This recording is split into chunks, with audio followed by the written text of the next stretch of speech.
კოალიცია ქართული ოცნების ქობულეთის გამგებლობის კანდიდატი ამავე მუნიციპალიტეტის მკვიდრი პროფესიით იურისტი სულხან ევგენიძე იქნება. პარტიული სიის პირველი ნომერი კი სულხან ოქროპირიძე. პარტიამ დღეს ქობულეთის მაჟორიტარი დეპუტატობის 20 და პროპორციული სიის 15 წევრის ვინაობა დაასახელა. მე მინდა მივმართო ჩემს ამომრჩევლებს, რომ მათ პირველად ეძლევათ საშუალება, რომ თვითონ აერჩიონ ქობულეთის გამგებელი, რომელიც იზრუნებს რაიონის განვითარებაზე, თითეული ოჯახის კეთილდღეობაზე და მომავალი თაობის უკეთეს მომავალს. მე ღმართ ვარ დარწმუნებული, რომ ჩემი ქობულეთელები გააკეთებენ სწორ და ღირსეულ არჩევანს. გამარჯვების შემთხვევაში ჩვენ გვეგმართ, რომ რეალური გახდეს ადგილობრივი თვითმმართველობა და მივიღოთ ის მნიშვნელოვანი კანონები, რომელიც ჩვენი რაიონის განვითარებას და ჩვენი იმ პრობლემების მოგვარებას შეუწყობს ხელს, რომელიც წლების განმავლობაში იყო. მთავარი პრიორიტეტი არის ქალაქს დაუბრუნოთ იერსახე.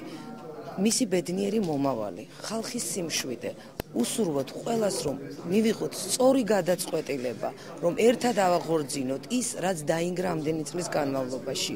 კოალიცია ქართული ოცნების პარტიული სიის 15 წევრიდან 4 გვარად თხილაიშვილია. აჭარის უმაღლესი საბჭოს დეპუტატი ანზორ თხილაიშვილი ამგვარ გადანაწილებასთან ნებისმიერი ტიპის კავშირს უარყოფს და მონაცემებს გვარის ხარისხიანობას უკავშირებს. რა ვქნათ ბატონო, ხარისხიანი გვარი მაქვს.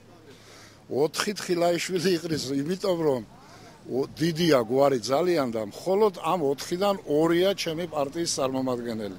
სხვა იმ კოალიციის სხვადასხვა პარტიის კანდიდატებად არის წარმოდგენილი და გარწმუნებთ, რომ არავითარი შეხება ამ სიტუაციაში მე არ აქვს. ისინი ჩვენი გუნდის წევრები არიან, იბრძოდნენ ჩვენთან ერთად, შესაბამისად ჰქონდათ სრული უფლება, რომ ყოფილიყვნენ პარტიულ სიებში და მაჟორიტარებაც. დარწმუნებული ვარ, რომ გაიმარჯვებენ.